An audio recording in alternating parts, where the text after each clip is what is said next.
Chapter 9. The Divorce.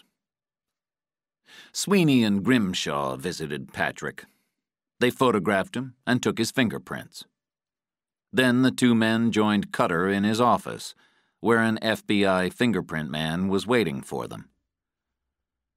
When Pepper's gun was found in Patrick's cabin, Grimshaw had taken fingerprints from it. The fingerprint man compared those with Patrick's. "Several of these are perfect matches," he said.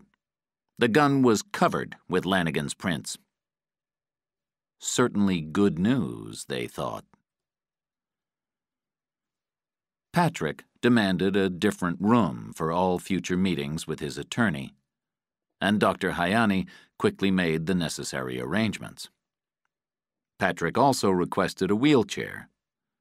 A nurse pushed him to the room where Sandy was waiting.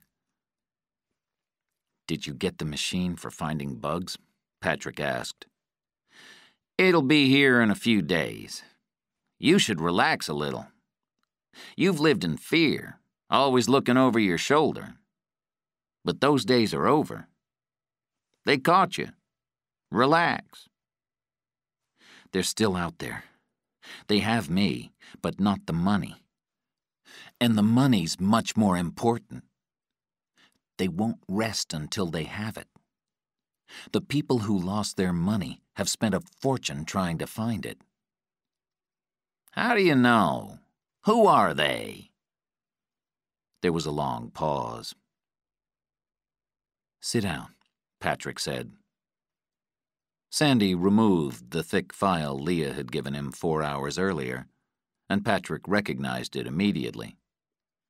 "When did you see her?" he asked anxiously. "This morning. She's fine, sends her love, and says nobody's following her yet. She asked me to deliver this." Patrick opened the envelope, pulled out a 3-page letter, and read it. Sandy looked through the file and took out pictures of Trudy and Lance. When Patrick finished reading, he said, "I have another letter for her." Then he saw the photos on the table. "Good work, isn't it?" "It's amazing. I've never seen so much proof in a divorce case." "Well, I learned about Lance after we'd been married almost 2 years.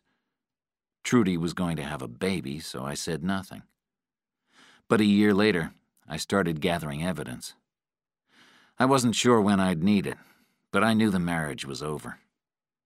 I left town every chance I could. She never seemed to mind." "I'm meeting with her lawyer at 5 p.m. "Good. Threaten everything, but get a settlement. She has to give up all rights, Sandy. She gets nothing of mine." Trudy's lawyer, J. Murray Riddleton, politely welcomed Sandy. "So, how's Patrick? Have you found the money yet?" he asked with a broad smile. "Didn't know I was looking for any," Sandy said, and Riddleton laughed. "I saw your client on TV last night," Sandy continued. "We have no problems with her desire to get a divorce, and she can have the child. In fact, my client has no plans to visit the child. Smart man, after leaving her 4 years ago." "There's another reason," Sandy said, as he opened the file and picked out the DNA test. He handed a copy to Riddleton, who'd stopped smiling. "Read this." Riddleton read the report slowly, and then looked up with an empty expression. "I'm sure this can be explained." "I'm sure it cannot. Under Alabama law, the DNA test is enough evidence. If this is printed in the papers, it could be embarrassing for your client." He paused. "She can have the divorce. The kid, too." "Oh, I understand. You're threatening us. If she stops demanding his money and property, he won't give this information to the press. He's crazy, and so are you."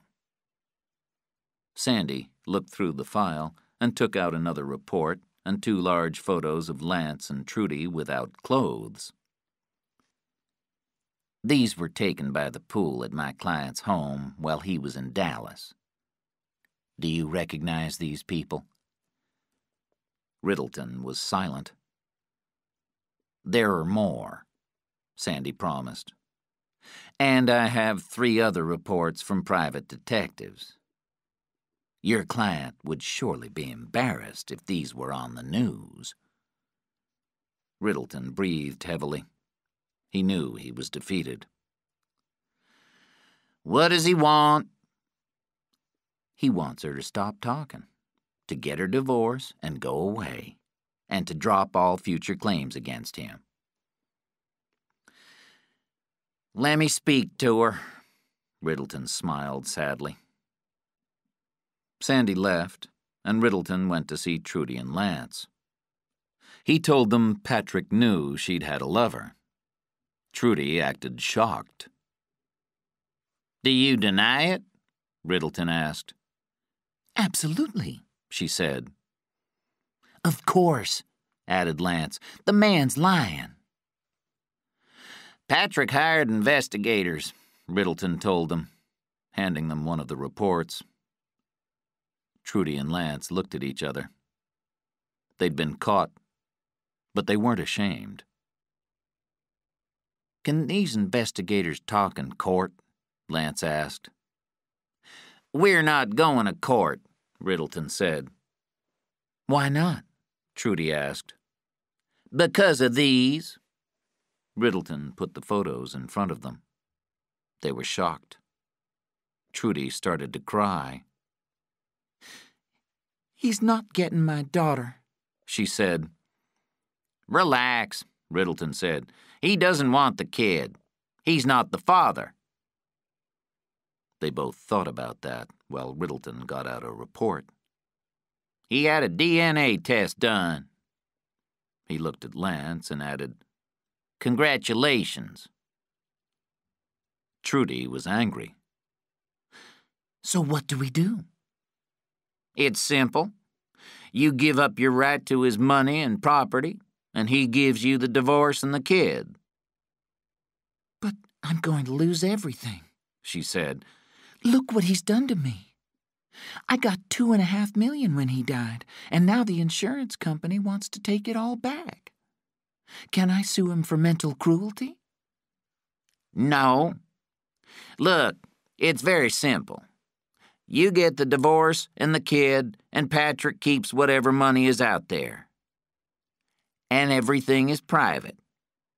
If you don't agree, he'll give the reports and photos to the press. Where do I sign? She asked. It was past time to leave for the day, but Dr. Hayani stopped to see his famous patient. Welcome to my office, Patrick said. He was sitting at a small table, which was now his desk. A pile of legal papers was in one corner. Nice, Hayani said. How are you doing? I'm fine, he answered, as he always did. Patrick sat on the edge of his bed and looked at his doctor. Can I tell you something? He asked sincerely. Certainly. When I was a lawyer, Patrick began softly, I had a client who got caught stealing money from his bank. He was arrested at home, late at night, taken to jail, and put with some rough guys. They beat him. You can't let that happen to me, Doc. His eyes watered. Don't worry, Patrick. I won't. I promise.